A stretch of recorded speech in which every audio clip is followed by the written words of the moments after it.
Hello out there. It's a great moment, and once again we are out, and our purpose hasn't changed. As much as possible, we are trying to reach people to tell us the untold story behind their drug use.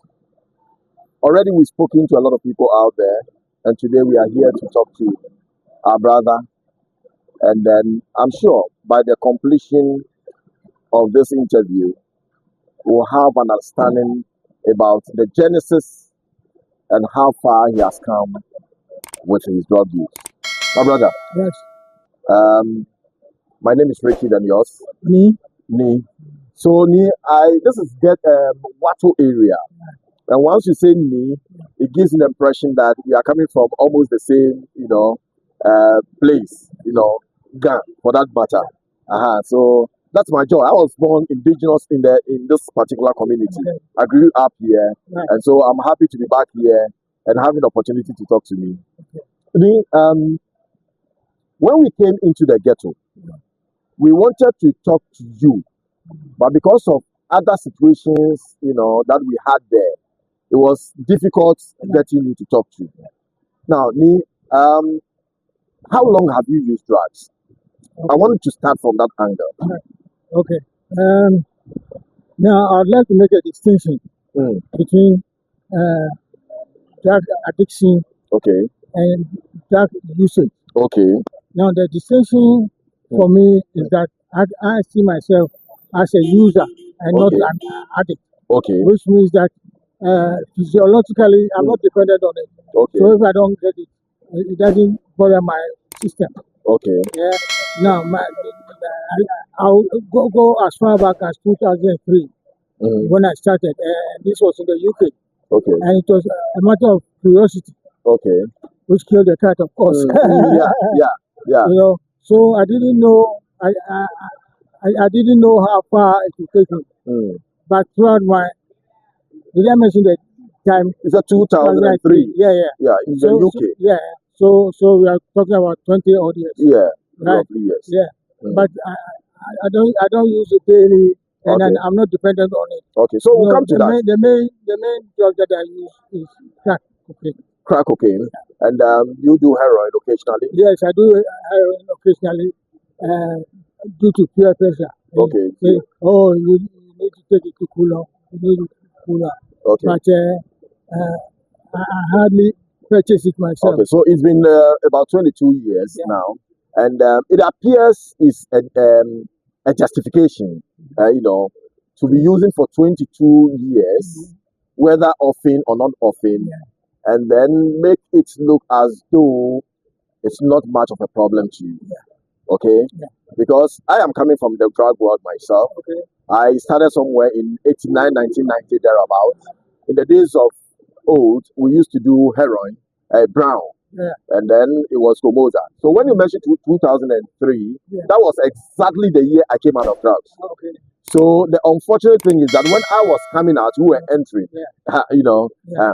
Okay. So you do these substances, cocaine. You do heroin occasionally. Do you do ganja? No. You don't do ganja, No. and then you've done for about 22 years. How is the situation like? How is your condition like now? You think that comparatively, you feel better in terms of your health, in terms of your finances, in terms of your marital situation, and all of To that? be honest with you, um, um, I feel disappointed Hmm.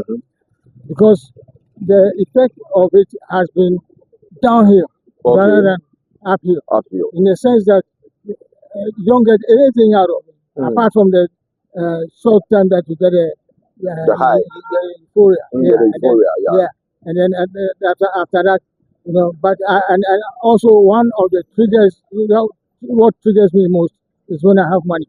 Okay. When I don't have money, I don't go chasing, or I Mm. don't go robbing people, Mm. or I don't go do stupid things. Mm. But as soon as money comes into our hand, then I feel like having a smoke. Okay. All right. So more or less, that is an addiction in a way. Yes. I cannot deny. I Mm. cannot. I'll be self-denial if I say it's not an addiction. Mm. Yeah. So I accept it as an addiction. Okay. But So now I want to move you from your earlier statement that you are a user Yeah. to addiction, Yeah. because it's a progressive thing. Yes. It starts from somewhere Yeah. where you are experimenting, Yeah. where you can consider yourself as a user, Yeah. to recreational use, even to the state of abuse. Yeah. You may still consider yourself as a user, but once in the absence of it, Yeah. you feel perhaps restless, you have the cravings for it and all of that. You have graduated to the stage of addiction. Addiction. Accepted. Good, Yeah. good. So now we can have a conversation. Yes. All right. Yes. So, what is your daily routine like? Okay. As I'll put it, I'm a pensioner at the moment, Okay, so I'm not working. okay, Yeah. Previously, when I was in the UK, I was working as an accountant. okay, You know, and then I migrated to. okay. So we'll come back and Yeah. talk about the UK Yeah. journey Yeah. to this point. Yeah. Now, but can you give us a bit background about your educational, stuff? Okay. Without saying so much, I went to a boarding school Okay, in Ghana here. in Ghana here. Okay. Yeah. O level, A level. Tell I us the went to school.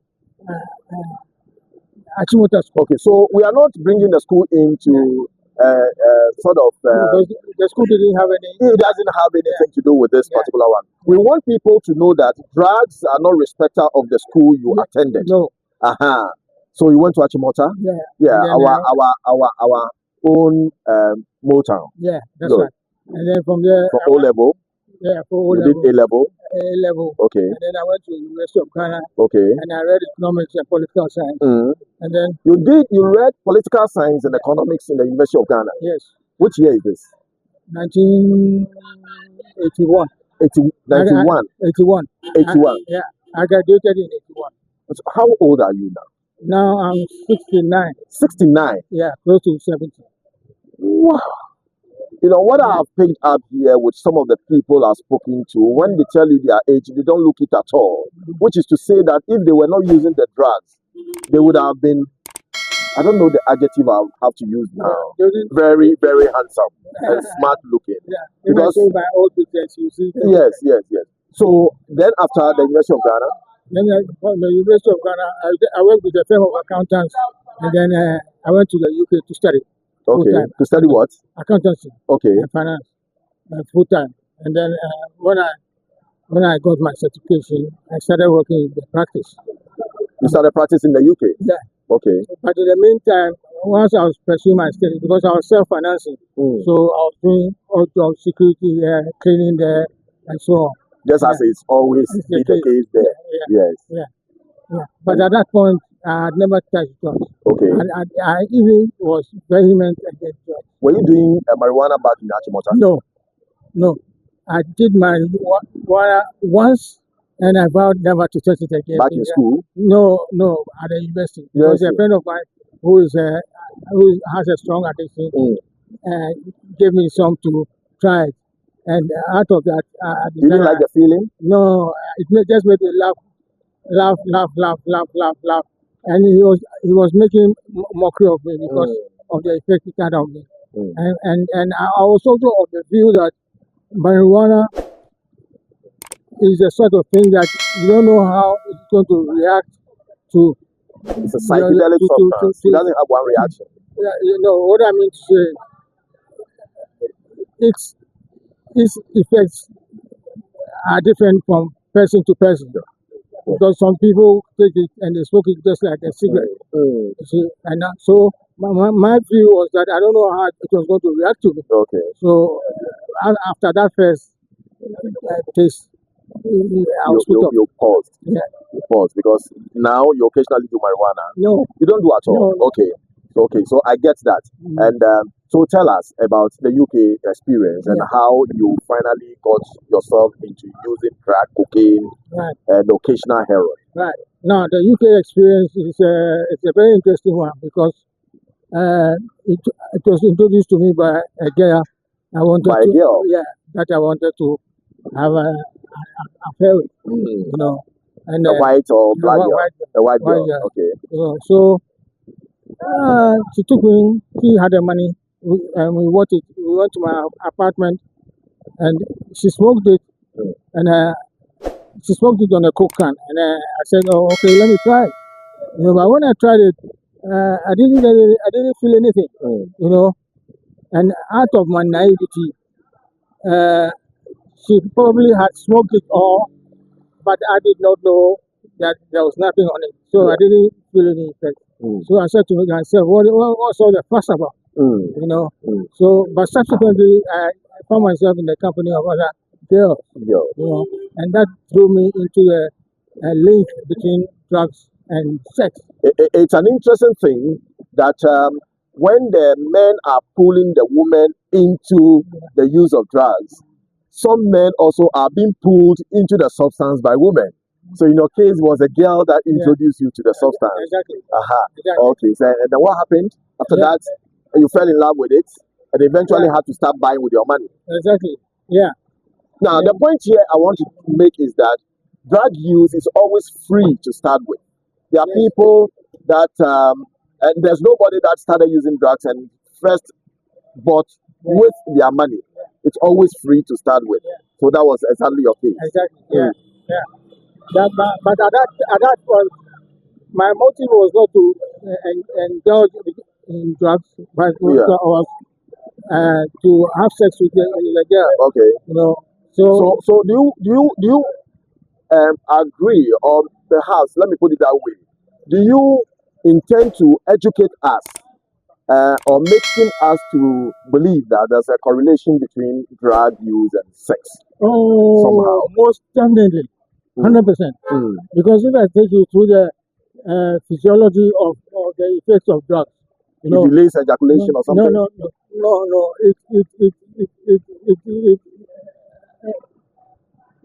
It heightens your libido. Okay. It heightens your libido. Because if I take you through the physiology, you know, when you smoke it and it goes through your lungs, and it goes from the lungs, it goes into the small pockets called the alveoli, you know, and from the alveoli, it goes to the brain. And from the brain, it hits what is known as the hypothalamus, you know, and that is where the pleasure senses are. Okay. That is where the laughter, taste, sex, and so on. You know, so when it hits you there, then, and that is if it's proper cocaine, if it's not rubbish. This rubbish. Yeah, thing. yeah. You know, so when you smoke the real thing, then I call it hits you below the belt. You know, and so that is what So it goes to excite your libido, exactly, and then you tend to want to do all sort of things, sex and all of that, and then not taking into consideration there's risk involved in having sex with women because there are other conditions that are secondary to sex, like the contraction of HIV/AIDS and hepatitis and all of that. But to add to what you're saying, I mean, the effect of the drug is very short. Okay. 3, 4, 5 minutes. You mean with the cocaine? Yes. Okay. With the cocaine. Yeah. It's very short. So within that time, that's when you feel the libido heightens. Okay. You know. So you got to seize that moment, and then things are happen. Now, if the woman is not of the same mind, then it's a waste of time. I get it. So I see it as a grace to grass kind of journey. You were up there, and now you have slipped down the drain. Now, how high were you? I say high, and I'm looking at you telling us about some of the achievements as being an accountant in the UK and all of that. What are some things that you can think of now as being the most things that you achieved working as an accountant in the UK? Oh, well, I was able to draw high-profile clients, you know, and in other words, the revenue or the income to the firm or the various firms went up, which I saw as an achievement. Because as a man of dark color, you are not very much respected. But in that field, I think I excelled. So in a way, you really had a very good life before. Oh yes. That you were proud of. Oh yes. Or you would have been proud of if you were not using drugs today. Well, I was proud of, but then because of the sleep, you know, most of my friends who were of that level have discarded me. Have they cut themselves off. So now you are doing cocaine, crack cocaine, and a bit of heroin, according to your statements. Do you have withdrawal in the absence of the drug? No. You No. don't really experience No. it because the heroin is less. Yeah, because the heroin is few and far between. And Say that again. It's few and what? far between. Okay. Yeah, because And far between. yeah, Mm. because over here in Ghana, the heroin is what they call the chasing. Yeah. Yeah. But over in the UK, most of them inject it. Inject. Okay. They inject it. Have you ever injected? No, because Okay. I've always been scared of it. Okay. Okay. But in the UK, there's massive government support Mm. to addicts. Mm. I mean, you get what they call methadone, Mm. which is Methadone. a heroin substitute. Yeah. And so and you get it free. Free. Yeah. I mean, and the whole idea is because there's a correlation between crime and the Drug drug. use, Yeah. Now in Ghana here, do you see people inject in the various ghettos? No, I've never. It marvels me why it's not like that. But it marvels me. Mm. So Yeah. it is you have never seen one. No, never, never, ever. Anybody injecting Because in the ghetto? it marvels me that I don't see it. They are more Maybe into what? they do it in the privacy of their own homes. I don't know. But you haven't personally seen No, anyone no. injecting. No. And but you see the And- chasers, the chasing, Yeah, oh yes, you yes, see the cocktailers, yes, and all yes, of that. yes, yes, Okay. yes. All right. So what is your message to the world?